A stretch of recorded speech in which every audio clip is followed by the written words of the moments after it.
বাজান জমি বেচা এত ঋণ কইরা বিদেশে গিয়া কি হইব? কখন তুমি বিদেশ গেলে আমার কি হইব?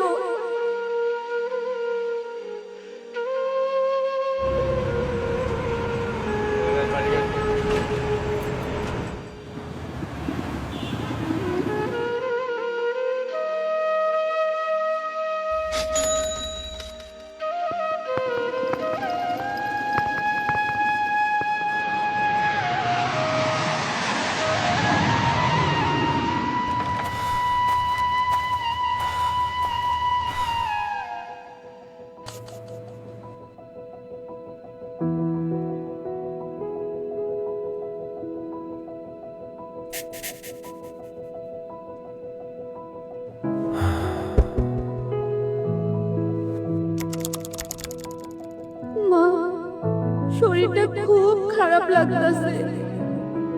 মনে হয় ঘরে নতুন মানুষ আইব। হাসপাতালে নিব কেডা? এখন চিন্তা নাই, ফোন দিলে 5 মিনিটের মধ্যে অ্যাম্বুলেন্স আইবে।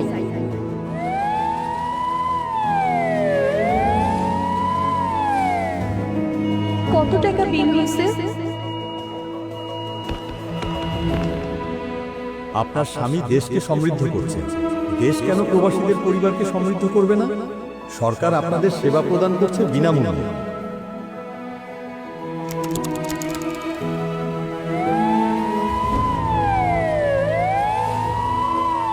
হায় হায়, আমরা বাড়ি ছিলাম না, এই সুযোগে চোর সবকিছু চুরি কইরা লইয়া গেছে। আপনারা চিন্তা করবেন না, চোর ধরা পড়েছে এবং আপনাদের মালামাল উদ্ধার করা হয়েছে। নতুন সরকার আইসা সব কিছুর বিচার দ্রুত করে ফেলাইতেছে, কোনো ঘুষ দেওয়ান লাগতেছে না। বৌমা, দেখো তো কি চিঠি দিয়া গেল। মা, সরকার থেকে চিঠি আইছে, আয়েশার পড়ালেখার দায়িত্ব সরকার নিছে।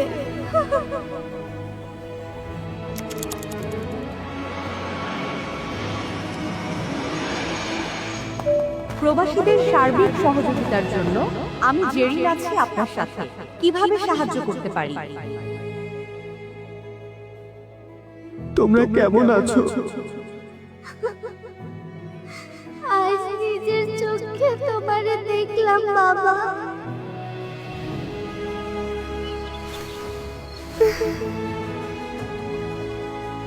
তুই কি আবার বিদেশে যাইবি? দেশে বেকারদের প্রশিক্ষণ দিয়া যেমন বিদেশ পাঠাইতেছে, তেমনি দেশেও কর্মসংস্থান তৈরি করতেছে।